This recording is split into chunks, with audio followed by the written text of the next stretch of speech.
এলাকার পার্কের মধ্যে পুকুর, অনেক ওভারহ্যাঙ্গিং ট্রি ব্রাঞ্চ রয়েছে বা অনেক জায়গায় স্ট্রাকচার রয়েছে, বাড়ির পেছনে পুকুরের দেওয়াল উঠে যাচ্ছে, সেই ক্ষেত্রে কিন্তু দেখা যাচ্ছে যে পিছনে স্পেস কম, যেহেতু আরবান এরিয়াতে ফিশিংটা হচ্ছে। বাঁকুড়া পুরুলিয়ার ক্ষেত্রে এই বাধ্যবাধকতা নেই, আমাদের পুকুরগুলো অনেক সময় মাঠের মাঝে দিঘি টাইপের বড় পুকুর, বড় গাছ, মানে অনেকটা স্পেস পাওয়া যায়, সেক্ষেত্রে 10-12 ফিট রড ইউজ করা যেতে পারে। বা যদি কেউ রিজার্ভের বা ড্যামেজ হিট করে সেখানে 10 বা 12 ফিট আমি অবশ্যই তার পিছনে ইউজ করতে বলবো, তার থেকে কমে বলবো না। তার কারণ হচ্ছে ডেপথ, আমাদের এখানে বেশিরভাগ তো ড্যাম বা যেগুলো ব্যাক ওয়াটার সেগুলো হচ্ছে একটা ফ্ল্যাট, মানে সামনেই ডেপথ নেই, তাহলে আপনাকে ছিপটা ফেলতে গেলে 100 মিটার যেটা ক্রস করলে যেটা পাওয়া যায় তার ম্যাক্সিমাম আমরা স্পটে বা হাতে ছুলতে পারি মশলা, সেখানে ছিপ ফেললে ভালো। 10 ফুট 12 ফুট রড ইউজ করতে পারেন। ব্র্যান্ডের নাম বলবো না, যে কোনো নামি দামি ব্র্যান্ডের যাদের কাস্টিং ওয়েট 120 গ্রাম, মানে যদি মেট্রিক সিস্টেমে বলি, আর যদি এম্পেল সিস্টেমে বলি তাদের কাস্টিং ওয়েট বা কাস্টিং ওয়েটের থেকে ভালো টার্ম একটা হচ্ছে টিসি, মানে টেস্ট কার্ড। আচ্ছা, যে ডিসকাশনটা হচ্ছে, যেটা আমি কথাগুলো যেগুলো বলবো এরপরে কিন্তু এর উপরে কোয়েশ্চেন অ্যান্সার হবে, শুধুমাত্র লাকি ড্রতে কিন্তু প্রাইজ হবে। তাহলে যেগুলো বলছি একটু মন দিয়ে শুনবেন, প্রশ্ন করতে পারেন লাকি ড্র হওয়ার আগে, আমি কিন্তু প্রশ্ন করব, উত্তর যদি ঠিকঠাক দিতে পারেন বেটার প্রাইজ দেবো কিন্তু। তাহলে যদি কোনো প্রশ্ন থাকে মানে ডিসকাশন এসেছে নিশ্চয়ই করা যেতে পারে, কিন্তু যেগুলো আমি বলবো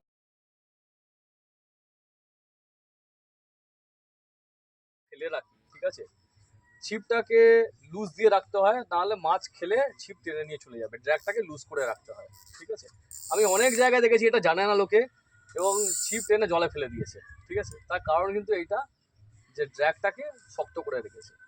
এবার ড্র্যাগটাকে এইরকম লুজ করে রাখলে কি সমস্যা, আমি তো ছিপটা ধরে খেয়ে মারতে পারবো না, মারতে পারবে, লাভ তো নিয়ে চলে যাবে, লাভ নিয়ে হবে না। তাহলে আমার কি হবে, যে খ্যাঁচ মারার পরই আমাকে স্পুলটা ধরে খ্যাঁচ মারতে হচ্ছে বা সুতো ধরে খ্যাঁচ মারতে হচ্ছে, এবং খ্যাঁচ মারার পরেই কুইক আমাকে এটাকে টাইট দিতে হবে।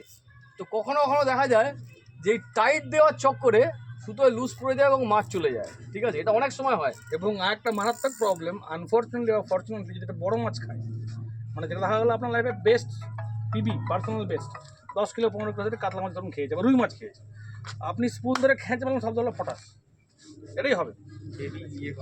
মানে আপনার তো স্পুল ধরে নিয়েছেন আপনি হাতে, জানেন যে 2-3 কিলো মাছ যেটা খ্যাঁচ মারলে মুখটা ঘুরবে, এটা 15 কিলো রুই মাছ যদি কোনো আপনার খায়, সে তো রকেটের মতন ছুটবে, তো সুতো ছিঁড়বে না, আপনার গেঁট ছিঁড়বে, ছিপ ভাঙতেই হবে, তেমন সুতো চালিয়ে পাচ্ছেন, কিন্তু প্রবলেম।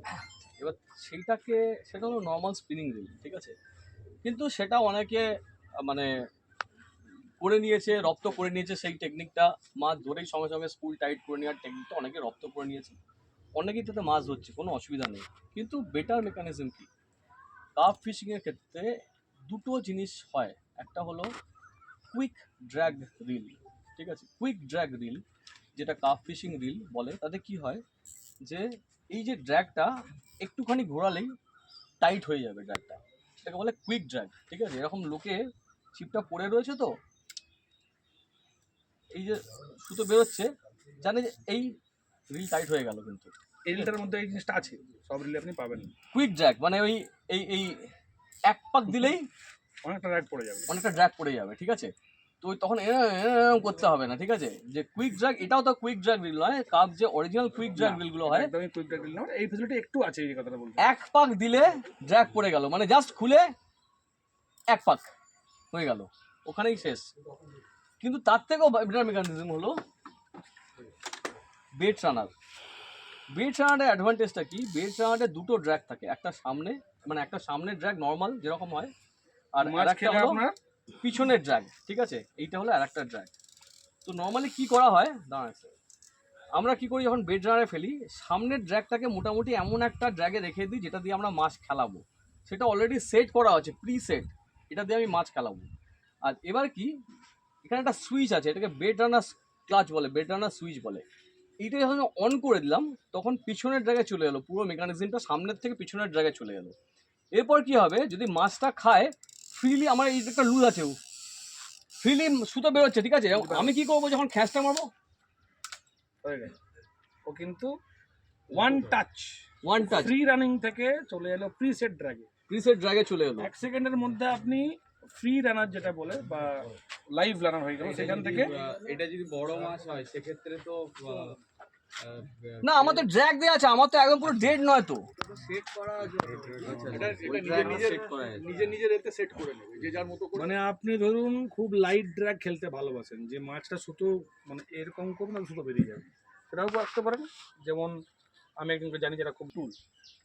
এবার এখানে আমি একটা রিকোয়েস্ট করবো অরুণাবকে, আজকের দিনে সত্যি কথা বলতে ইন্ডিয়ান মার্কেটে ভালো বেড রানার যেগুলো আছে, ঠিক আছে, খুব দামি বা খুব বড়, তুমি রিকোয়েস্ট করে আমি জানি, বলো ঠিক আছে।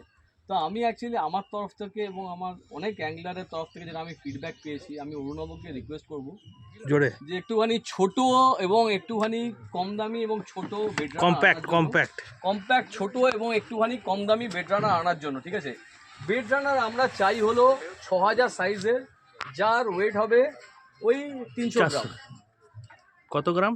300 থেকে 350 গ্রাম। 400 গ্রাম? 400 গ্রামের মধ্যে, 400 গ্রামের মধ্যে ছোট বেড রানার হবে এবং তার বাজেট হবে 5000-এর মধ্যে, 5000-এর মধ্যে, ঠিক আছে। একটা 5000 সিরিজ যদি হয়, যদি বলতে হয় না, এটা হলো আমাদের রিকোয়েস্ট একটা, যে এরকম একটা বেড রানার আমাদের দরকার, কারণ আজকের দিনে অনেকেই সিরিজ একটা কম্প্যাক্ট সাইজও আমি আরবানের এর দিয়েই ধরে বলছি। একদম ঠিক, কারণ আমরা পাঁচপুকুর, আমি কিন্তু পাঁচপুকুরের ইয়ে করেই আমি আমাকে তবু আমি সবার সামনে রইলো। আমাদের একটা দরকার লাগে এরকম এমন একটা কম্প্যাক্ট সাইজ যেটা আমার মানে ইজি টু ক্যারি, হ্যাঁ, মানে যাতে মেকানিজমটাও যেটা আমরা চাইছি এরকম, মানে একটা বেড রানারের মেকানিজমও থাকবে বাট ইজি টু ক্যারি এবং হালকা, হ্যাঁ। এবং মানে পাঁচপুকুরে জেনারেলি হ্যাঁ, পাঁচপুকুরে সব থেকে বড় যেটা হয় যে আমাদের স্পেসটা খুব টাইট থাকে, ফেলবার জায়গা বা যেটাই হোক, আমার ছিপ রাখবার জায়গা, বসবার জায়গা, সব জায়গাটাই আমার খুব টাইট হতে হবে। হ্যাঁ, ছোট হবে বাট মানে বেশি এফেক্টিভ হবে, এরকম একটা কিছু চাই। নিয়ে বলি, ঠিক আছে। মোনোলাইন কেন যদি প্রশ্ন করো, কার্প ফিশিংয়ে মোনোলাইন এই জন্যই, because mono has some stretch, কিছু কিছু লাইনের স্ট্রেচ কম, কিছু লাইনের স্ট্রেচ বেশি।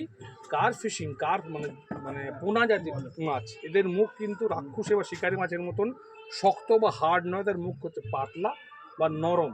জোরে যদি তুমি টান মারো বা যদি তোমার সুতোর মধ্যে কোনো স্ট্রেচ না থাকে, স্ট্রেচ মানে সুতোটা টানলে যদি একটা যদি বড়ো না হয় বা সুতো যদি স্প্রিং না করে, মাছের মুখ ছেড়ে যেতে পারে, মাছকে চাপার ক্ষেত্রে অসুবিধে। এবং বেশিরভাগ ব্রেড হচ্ছে floating bread. If it is not a sinking bread, it is very specific. I don't know if you have seen this kind of bread.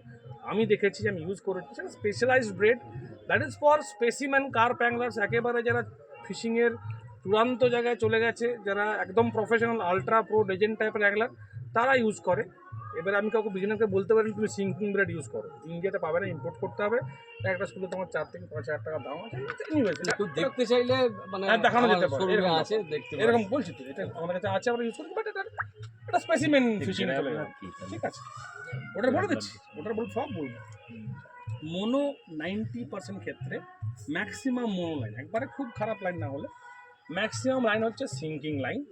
কিছু মোনো স্পেসিফিক মোনো আছে যেগুলো হচ্ছে যার স্পেসিফিক গ্র্যাভিটি বেশি, তারা ফাস্ট সিঙ্কিং, মানে সুতোটা বাঁধাতে সময় লাগবে না।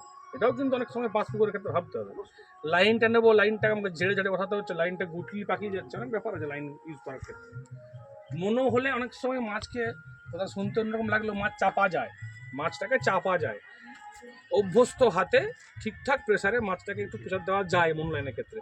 যদি ব্রেড হয়, ব্রেড তুমি মাছ যদি তুমি স্পিনিং হুইল ইউজ করো, যদি তোমার মধ্যে লেফটে কিছু লাগাও না থাকে, মাছ খেলো, ড্র্যাগ দেওয়া আছে, ফাট করে মারলে ছিপ চলে গেল, নাহলে মাছের মুখ ছিঁড়ে গেল, না সুতোটা ছিঁড়ে যাবে, সুতোটা ছিঁড়ে গেলে তোমার সুইবেল ছিঁড়ে যাবে, বা কিছু একটা something will give it's a big fish. মাছের মুখ ছিঁড়ে যাওয়ার চান্স সব থেকে বেশি। এই হচ্ছে আমি অ্যাকচুয়ালি যখন বয়স কম ছিল, আমি তলা থেকে আসবে, ঠিক আছে। এই লুটটা কিন্তু আসলে 4 থেকে 5 ফুট, বা ডিপেন্ড করছে, যদি এটাকে আমি এই যে অ্যাঙ্গেলটা আছে, মনে হয় এটা হয়তো ধরে দিচ্ছি আমরা উদাহরণের ক্ষেত্রে 3 মিটার যাবে, মানে 9 ফুট চলে যাবে জলের তলায়, ঠিক আছে। আমার দেখা যাচ্ছে যদি আমি এই রানাদার পুকুরে আজকে প্রো ফিশিং করি, আমার যেখানে জলের ডেপথ দেখবো, আমি 10 ফুট বা 12 ফুট আলাদা কত জিজ্ঞেস করলাম, বা রানাদার দাদা এখানটা কত ডেপথ আছে, ও বলবে যে এখানটাতে মোটামুটি 10 ফুট 12 ফুট জল আছে। যেখানে 10 ফুট জল আছে সেখানে আমার এই লুটটা যদি ইউজ করি, এই লুটটা জলের তলা পর্যন্ত যাবে না। কিন্তু জলের তলা অব্দি যাবে না মানেই এটাতে মাছ হবে না এরকম গ্যারান্টি তো নেই। দিনের যে সময়ে মাছ যে লেয়ারে আছে বলে আমি মনে করছি বা বুঝতে পারছি, যদি মনে করি যে মাছ জলের তলায় আছে, তাহলে এটা ইউজ করার কোনো লাভ আছে? এটা বাদ দেবো, আমি এটা ইউজ করি। কিন্তু আবার দেখা যাচ্ছে যেখানে যদি জলের ডেপথ আমার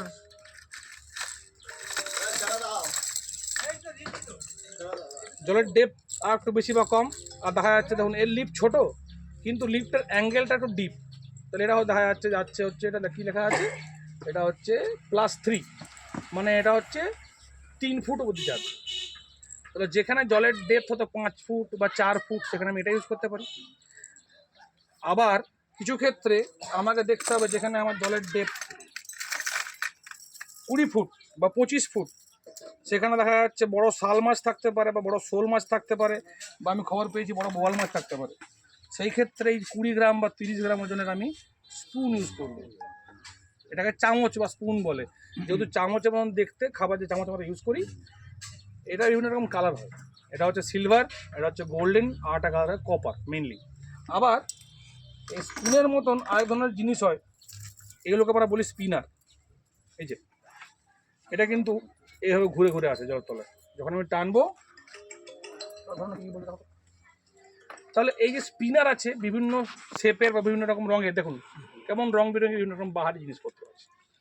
এইটা বিভিন্ন ওয়াটার কালার অনুযায়ী। আমাকে এই প্রশ্নটা প্রত্যেক ওয়ার্কশপে কেউ না কেউ করে থাকে যে আমি কোন সময়ে বা কবে জলের কীরকম কালার হলে কী কালারের লুর ইউজ করবো। তার কারণ এটা খুব ডিফিকাল্ট কোয়েশ্চেন এবং ইম্পর্টেন্ট কোয়েশ্চেন। তার কারণ দোকানে যদি যান দেখতে পাবেন একই ধরুন লুর, একই লুর কীভাবে দেখাবো আপনাকে, একই লুর, এই যে এই লুরটা আর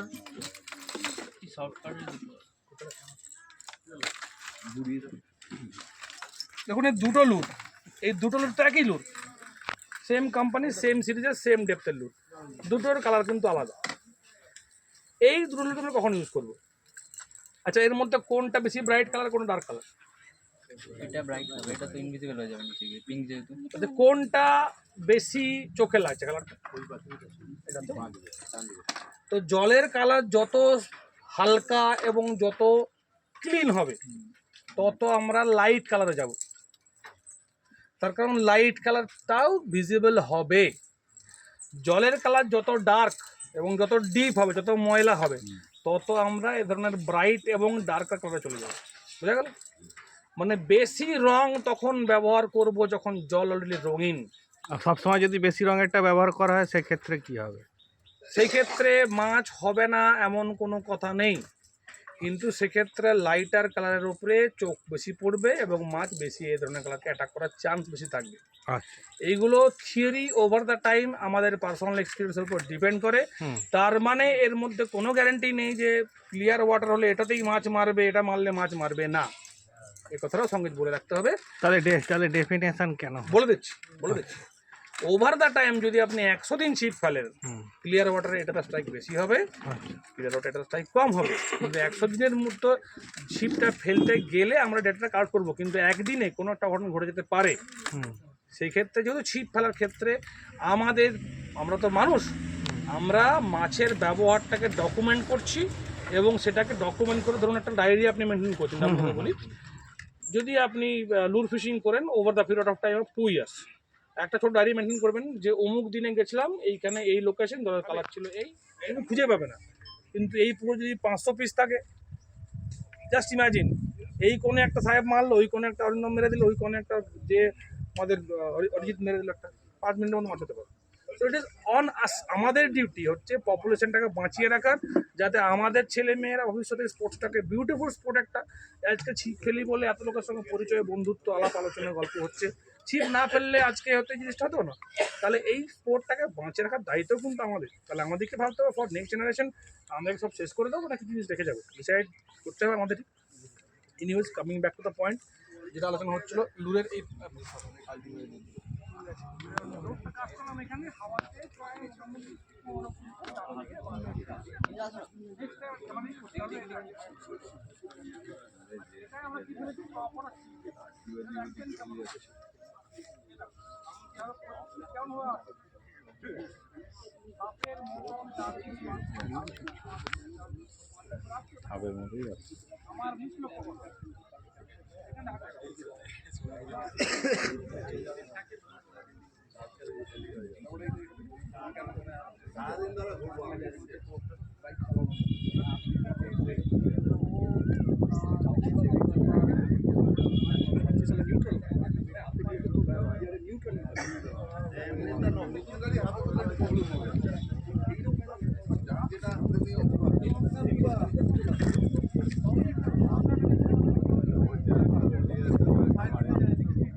সব এক্সপার্টরা দেখাচ্ছে কিভাবে চেস করে মাছ বা কিভাবে লুটটাকে কাজে লাগাতে হয় মাছ ধরায়, বা কিরমভাবে রিট্রিভ করতে হয়, মানে কিরমভাবে গুটিয়ে আনতে হয়।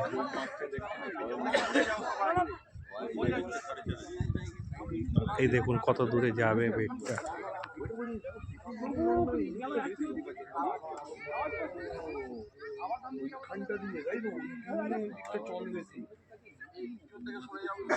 আসছে আমি দেখাচ্ছি, এইটা হলো বোয়াল মাছের জন্য খুব ভালো রুট। এটাকে বলা হলো ফ্লপ ফ্লপ ফ্লাই। এটা কাঁটাই বলছো ফ্লপ ফ্লপ ফ্লাই। এরপরে রানাদা আমাদেরকে দেখাবে। দাদা দেখাবে তো আমাদেরকে কিভাবে এটাকে কিভাবে ফেলে গোটায় বোয়াল মাছের জন্য। আমি দাদা এইসবে জানি না, কিছু জীবনে ফেলিনি, আমিও শিখতে এসেছিলাম আজকে।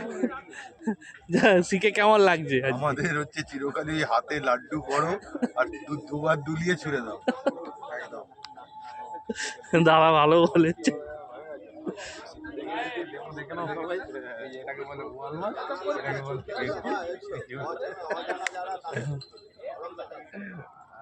সব এক্সপার্ট সব ऑल ग्रुप बोल ना সবাই এক্সপার্ট।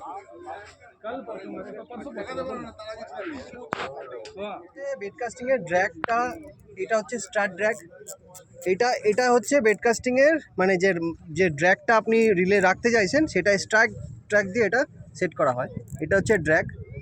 আর এটা হচ্ছে স্পুল টেনশন, মানে স্পুলটা কতটা ইজি থাকবে সেটা ডিপেন্ড করে। এটা হচ্ছে স্পুল টেনশন। আর এটা হচ্ছে ম্যাগনেটিক ব্রেক। মানে আমি যদি হাওয়ার এগেনস্টে কাস্ট করি তখন আমার এটা পাওয়ারফুল রাখতে হবে, তাতে ব্যাক ক্লাসটা এই বার্ডনেসটা হবে না। যখনই কাস্ট করবো তখন এটা কন্ট্রোল করবো। তো বেসিক জিনিস বেড কাস্টিংয়ের একটা সবাই ভুল করে যে যখনই কেনে, দাদা ব্যাক ক্লাস হচ্ছে। ব্যাক ক্লাস আটকানোর সব থেকে দুটো ভালো হচ্ছে স্পুল টেনশন কন্ট্রোল করা আর এই ম্যাগনেটিক ড্র্যাগটা সবসময় একটু হাই রাখা। তাহলে কী হবে, কোনোভাবেই ব্যাক ক্লাস হবে না। এবার আমি কি করছি, আমার ওই লুটটা একটু দেখো দাদা, এই লুটটা ছেড়ে দাও। এই যে যখন আমি স্পুলটা ফ্রি করছি ইজিলি চলে যাচ্ছে। দেখো ইজিলি পড়ার সাথে সাথে একটা জিনিস দেখাই, এই যে এটা ব্যাক ক্লাস হচ্ছে। এইটা কন্ট্রোল করতে হবে, এটাকে বলে ব্যাক ক্লাস। এটাকে কন্ট্রোল করতে গেলে তোমার ওই যে লুটটা পড়লো ওটা কন্ট্রোল করতে হবে। এবার ওটা কন্ট্রোল করতে গেলে তোমার কি করতে হবে, তোমাকে এই ম্যাগনেটিক যে গিয়ারটা আছে, আমারটা একটু হাই থাকে এটা, আর এই স্পুল টেনশনটা একটু হাই রাখতে হবে। এবার দেখো আমি যখনই ফেলবো অতটা ব্যাকক্লাস হবে না। এটা তাও আমার এটা একটু কিছুটা হচ্ছে, বাট আমার এটাতে আমি একটু ইজি খেলি বলে এটা ব্যাকক্লাসটা নিচ্ছে। তো আমি আর কাস্টিংয়ের ব্যাপারে সাবধান। আচ্ছা, এবার ব্যালেন্সটা দেখো, এই যখনই আমি এটা ফেলবো তখন আর ব্যাকক্লাস হবে না, এখানে আটকে যাবে। আর কোনো ব্যাকক্লাস যখনই ফ্লিপ করবো তখন এই ব্যাকক্লাসটা এখানেই থাকবে, এতে কোনোভাবে ব্যাকক্লাস হবে না।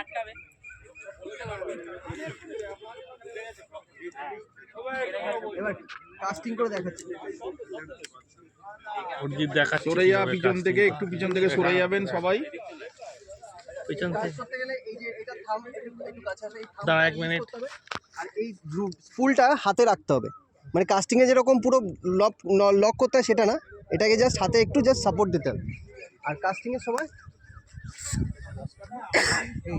মানে ওকে এই স্পুলটা থেকে সুতো রিলিজ করার জন্য দিতে হবে। এরকম না যে কাস্টিং করে এরকম দিলে কিন্তু পুরো ব্যাকক্লাস হয়ে যাবে, ওটা কোনোভাবে ওটা করা যাবে না।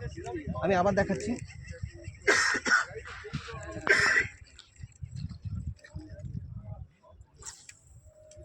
আমি কোথা থেকে, রিলিজটা 45 ডিগ্রি অ্যাঙ্গেল, হ্যাঁ রিলিজটা 45 ডিগ্রি ডিগ্রি অ্যাঙ্গেল। এই যে ফ্লাই করতে দিতে হবে, একদম ওর জায়গা ঠিক নিয়ে নেবে, কোনোভাবে ব্যাকক্লাস হবে না। আর যদি বেসিক ব্যাকক্লাস আটকানোর জন্য থাম ইউজ করা যেতে পারে, কিন্তু আমি থাম ইউজ করাটা প্রেফার করি না, কেননা ব্যাক ক্লাসের থেকে ওটা কন্ট্রোল হয় না। যখন খুব কাস্ট করতে হয়, যেমন আমাদের কি হয় স্নেক হেডে প্রচুর কাস্ট করতে হয়, মানে আমাদের ছোটো ছোটো জায়গায় কন্টিনিউ কাস্ট করতে হয়, লাইক আমরা অনেক সময় আন্ডার কাস্টও করি, এরকমভাবে চালিয়ে দিই, এটাকে আন্ডার কাস্ট বলে। আর অনেক সময় আমি এমন জায়গায় আছি যেখানে আমার লেফটে জায়গা নেই, রাইটে আছে, তখন আমি কী করবো, একটুখানি দাদা সাইডে যাও, তখন আমি এরকম সামনে কাজ করছি, নিয়ে এলাম, এখানে নিল না, দেন আমি হঠাৎ করে আবার গুটিয়ে যেটা আমি লেফটে কাজ করছি। মানে আমাদের স্নেক হেডের সব থেকে বড়ো বিষয় হচ্ছে যে তুমি যত পারো কাস্ট করো, মানে যতবার তুমি কাস্ট করো তোমার পসিবিলিটি ততই ভালো। আর আন্ডার হ্যান্ড কাস্ট করাটা খুব সুবিধা, যারা যেখানে এমন এমন জায়গায় মাছ ধরি আমরা, সেখানে 60-তে হচ্ছে, আরো হাত নামা, সেখানে আরো হাত কি হয়, সেখানে প্রচুর গাছপালা থাকে, তো ওভারহেড কাজ আমরা করতে পারি। তো মোটামুটি এইটুকুই, আর যেটুকু যা দিয়েছেন সেহেতু দাদারা বলেছেন। থ্যাংক ইউ অরিজিৎকে, থ্যাংক ইউ। ইন্দ্র 9 ফুটের রড, 1 2 3। ফোর্থ প্রাইজ আজকে সমস্ত প্রাইজে স্পন্সর হচ্ছে বং অ্যাংলার্স, H2 মজে ক্রাফট, রকুমা, 4টে পার্টি মিলে স্পন্সর হয়েছে। একদম আমি হচ্ছি অবজারভার, অয়ন্দা হচ্ছে অর্গানাইজার। Sponsor, sponsor. আচ্ছা, নেক্সট প্রাইজ হলো, ফোর্থ প্রাইজ হলো সাফিনা সল্ট ওয়াটার 6000 সাইজের রিল একটা।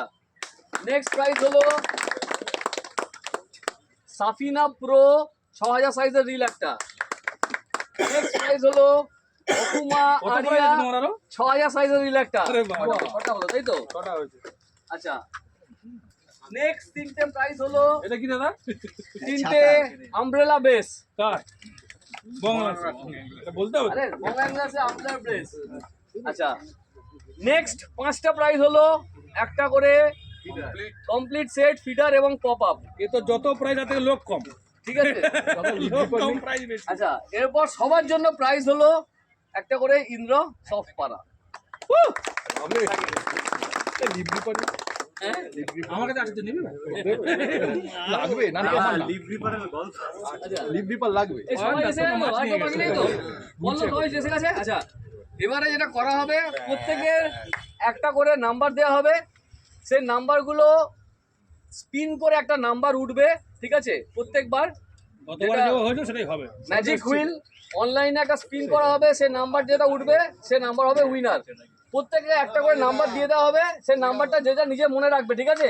আমি এখান থেকে স্টার্ট করছি। এটা কিন্তু আমরা সমেত প্রাইজের কিন্তু আমরা অংশীদার, তাই তো? আমি আর তুই নই। আমি তো ঠিক নয় এগুলো। না, না, না, মজা করে বলি। তাতেও ঘরেই যেতে পারে। এই শুরু করলাম এইখান দিয়ে। সঞ্জিত দা, এক, ওরিয়া বাবা, প্রথমটা মনে হচ্ছে অভিজিতের পাশের লোক। 29। 29। ওরে পাগলা! আচ্ছা, ডাবলুতে দেখি দাও, 29 কিন্তু রিমুভ করে দিলাম। 29 রিমুভ হয়ে গেল। 29 তো কোনো প্রাইজ আর পাবে না, ঠিক আছে? 29 রিমুভ হয়ে গেল। 4200 পরের ইন্দ্র রডের জন্য আবার ঘুরে গেল।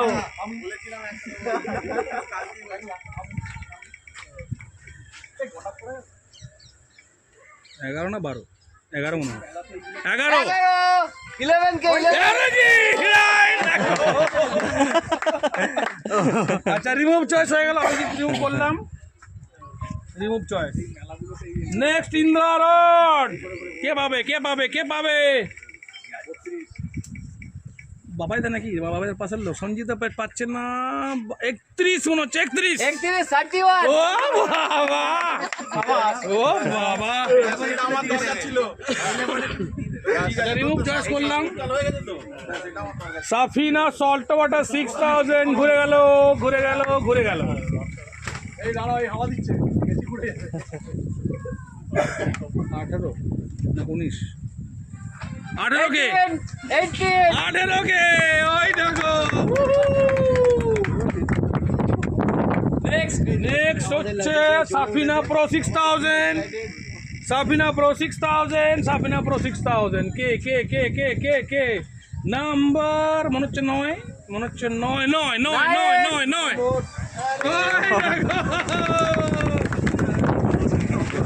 নেক্সট রকুমা আরিয়া। আরিয়া 6000। ঝড় উঠে গেছে, ঝড়। ঘুরছে 1 নম্বর না, কত কত 32 32